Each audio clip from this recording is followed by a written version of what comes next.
question that comes up a lot is, why does abuse feel like love? Karleigh, those things you're bringing up are things that I thought were normal, or I thought that's how someone showed that they love me. What am I supposed to do with this information? Now, I understand how overwhelming and heartbreaking this can be.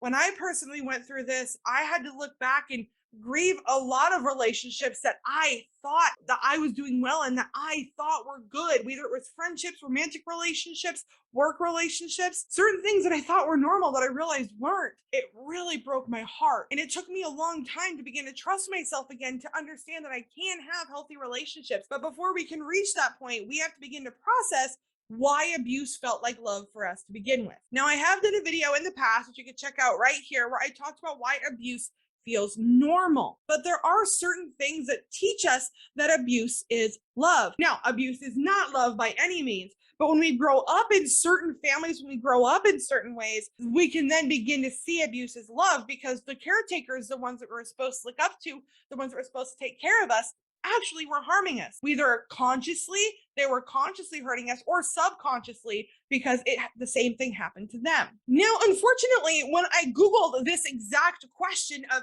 why abuse feels like love, there was nothing that actually answered the question. There was a lot of things that came up about things that can look like love, but they're really not love. But nothing came up that explained why abuse feels like love. And so I did find an article that I'm going to reference and I'm going to discuss, but I'm going to discuss it in the way of understanding why we feel like abuse is love. So this exact article that I'm talking about does not answer this question, but through this article, I hope to at least shine a light on it and help you begin to understand why you see abuse as love. This article is from yourtango.com. It is the 7 things that look like love but are actually emotional abuse. Something that they say at the very top of the article is, here are 7 of the most subtle but no less severe signs of emotional abuse. Ones we often dismiss at first glance because they seem a lot like love. Number 1 is moving unusually fast. If you've heard of love bombing before, this one is not going to surprise you. Moving unusually fast is a sign of emotional abuse. Now, either it's conscious or subconscious, this is not a healthy thing to do within a relationship. You need time to build up trust with someone. However, we can begin to feel like things that take time aren't worth it for us, and that if it's moving quickly, that means that it's love. So why do we think that this is love? This could be a variety of different things. So one, if you did not receive the love that you desperately needed as a child growing up in your family, the moment someone gives you attention, your brain turns on and goes, oh my gosh, that's love. I haven't had that before and I want it. So we don't recognize how fast things are going because we just want it so badly. Another reason that we can see moving unusually fast as love is because it's glamorized in the movies. Now, before you say it's just a movie, think about it for a second. We are surrounded by movies, TV shows that tell us that moving quickly is romantic and it's so rare and love at first sight and all that good stuff. Now, as someone who really struggles with this, I don't want you to think that I'm judging or making fun of anybody who's gone through this. I have definitely sabotaged, consciously, subconsciously, it's argued both potentially, a lot of possibly good relationships because they weren't moving at the pace that I thought they should. Why? Because I did not know how to slow down. When you watch these movies and TV shows, someone meets a prince and overnight they're in love. These things are normalized. Another really good example of this, which is my personal favorite, is How to Lose a Guy in 10 Days. Now, I absolutely love this movie. It is my favorite guilty pleasure movie. However, when you think about it, start to finish, that movie was just over 10 days. It was about 2 weeks from the moment that they met to when they were in love and dating and all of that. To be fair, we don't know what happened after the end of the movie. Either they moved in together, if Hollywood had anything to do with it, probably. But that's a 14-day thing, and they automatically were like, oh my gosh, I'm so in love with this person. But in reality, in the truth of it, things should not go that quickly. Our brains need time to process and get to know another person's brain, to know their mannerisms, to be able to understand and see red flags before we get super attached to somebody. And I had to take a step back from dating because I recognized my self-sabotaging unhealthy behaviors. In fact, it is normalized to even jump into physically intimate circumstances right away. And it's frowned upon to take your time with that. Your body is your body. Do what you want with it. I'm not judging anybody. I have no room to, even if I wanted to. But what I'm saying here is that when we want to take things slow, it's seen as a negative. And especially as women, there can be a lot of pressure put on us because it's like, okay, well, if we wait, are we gonna lose him? Frankly, if you're gonna lose somebody because you're wanting to wait to get physical, you didn't really lose them. The trash took itself out. Number 2 on this list is they want to know everything about you. Oh, of course, we want to talk about ourselves. We're human. That's normal. It is perfectly normal to want to talk about ourselves and to be excited when someone shows an interest in us. However, if the conversation is only on us the entire time, this is actually a form of emotional abuse. How so? In the love bombing phase, you're going to find that they use this to pull information from you to find out what you want and to be exactly what you want them to be until they get comfortable and can pull off the mask. Why do we think that this is love? Why do we think that this is healthy? Well, again, if we were deprived from attention for a long time, or we didn't feel like anyone cared about us or our interests growing up, whether we're a child, teenager, whatever, and someone all of a sudden wants to know, it can become very easy to overshare because you get comfortable really fast. When you get comfortable really fast, just like how I talked about with the first one, you move too quickly. We are also taught that it is entirely rare for someone to actually want to get to know you, that we get overexcited and begin to overshare when someone wants to know everything. This can seem a bit convoluted because it's like, well, don't you want them to ask questions? And absolutely, yes. But if you are telling your deepest traumas on the first date, there definitely needs to be a step back. Ask yourself, how much do you know about the other person? How much do they know about you? Is it even, or are they still in the dark while you're on full display? Ask yourself these questions. And if you find yourself being the person that overshares, I'm there with you. Take some time to ask yourself why you overshare. What is it that happened in your life that made you want to seek after that attention? Number 3 on this list, texting and calling you constantly. This one is most definitely a form of emotional abuse because if there is no separation between you and the other person and you just become so enmeshed in each other that you can't be your own people, that's a problem. A healthy relationship is when two people can be independent but with each other, where they can separate and come together whenever they need to within the relationship. But if there's always constant, consistent, always communication, and there's never any break from that, you begin to get trapped and you can get stuck and you're not able to pull away and still be your own people. Why is this seen as healthy? Again, just like how we're taught that it's rare for someone to want to get to know you, we are taught that it's rare that someone wants to text you and talk to you all the time.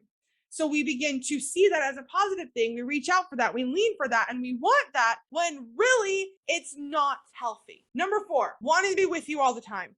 Just like how I shared in the previous point about getting enmeshed and you can't be your own people, this can be seen as a good thing, but it's actually a form of manipulation and abuse. This is either subconscious, where they don't realize that they're doing it, which that doesn't make it okay, or it's a conscious thing where they want to be with you all the time to keep tabs on you. Why do we see this as love? Why do we see this as a good thing? Because we want someone to want us. And if someone wants to spend time with us, that feels good. It feels right. It feels like, oh my gosh, we finally found our person. And we are going to lean into that. Let them miss you. If you're with them all the time, there's no chance to miss them. If you give them a chance to be themselves and then you come together, it's going to be so much better, again, because you can come together and separate whenever needed versus getting trapped and you end up losing yourself. Ooh, number 5. This one makes my blood boil a bit. Telling you that no one will ever love you as much as he does or she does. I get it. I understand. We all want to hear that. And it's just like, oh, Brad. Oh, Johnny. Oh, Carla. I don't know, random name. I want to hear that. That feels so good. Oh my gosh, you're right. No one will ever love me like that. No. In the movies, this seems so romantic and it's something that we want to chase after, we want to grab. But the reality is that, one, They don't know because they're not other people. And two, if they really did love you that much, they don't have to tell you, they can show you. If someone is diving in and they're saying that sort of thing, that can definitely be a form of manipulation. They're wanting to keep you around. If you are someone that has not heard verbally that you are loved consistently from the time you were a kid to being an adult, wherever you land along the spectrum, you're going to be more vulnerable to thinking that this is love when really it's emotional abuse. If someone's diving in and telling you that no one's ever going to love you as much as they do, that seems sweet, but it also gives the same message of no one's ever going to put up with you the way I do. That's a very slippery gaslighting slope. This is a very easy way for them to begin to get under your skin and become that very manipulative partner to get you to believe that you are nothing without them. Number 6, keeping track of your whereabouts 24/7. If someone says something along the lines of, well, I just want to make sure that you're safe and I just want to know where you are so in case anything goes wrong, that's really sweet and all to an extent. But if you are dating somebody, if you are with somebody, it is not their job to know where you are 24/7. You need space, and you are absolutely not required to give your tracking to another human being. You're allowed to do what you want when you want to because you're grown, you're a person, you are your own human being, and you can do what you want to do. And just like how saying that they're the only one who's ever going to love you this much is a really easy way to begin to get under your skin and manipulate you, this is the exact same thing. This is where they can begin to slide in and take control of you without you even realizing what's happening. And we fall for this. Why? Because we feel safe. We did not feel safe at some point in our lives. And when someone can provide that feeling of safety for us, it becomes really easy for us to see emotional manipulation like this as love. Number 7, they ended with a good one. Always being sorry and needing a fresh start. Now, I am not saying for the healthy relationships. I am not talking about the actual once in a blue moons here. I am talking about the ones that consistently say sorry when you call them out and they want a fresh start, which I want a fresh start is basically code for let's pretend all of that stuff didn't actually happen. So that way I don't have to be held responsible for my actions back then. This can be seen as normal in love if we grew up in a household that was like this. If we grew up with an abusive parent or abusive parents, and this is how they interacted with each other, we can see this as love and as normal. We just, you know what, they said sorry at least. At least, they said they want a fresh start. They want to try and do better. Actions speak louder than words. If someone is genuinely sorry, they're going to show you. And if someone is not showing you actively that they are sorry, it may be time. In fact, it is time to let go. So those were the 7 things listed on yourtango.com. But the real core of it comes down to what we see around us. Particularly as kids, we have a very gullible brain. We have a very neuroplastic brain, very moldable brain. The things that we are taught as children become the foundation of what we grow from. If we were abused as children by the people that we love, we are going to see abuse as love. If we are hit as children by those that we love, we are going to be more likely to see physical violence as love. Either we become the abuser or either we become the abused. It is incredibly important to dig down and find the root of what happened and why you are attracted to these people. Now, when I say you're attracted, I am in no way victim blaming or saying that it was your fault. Not even a little bit.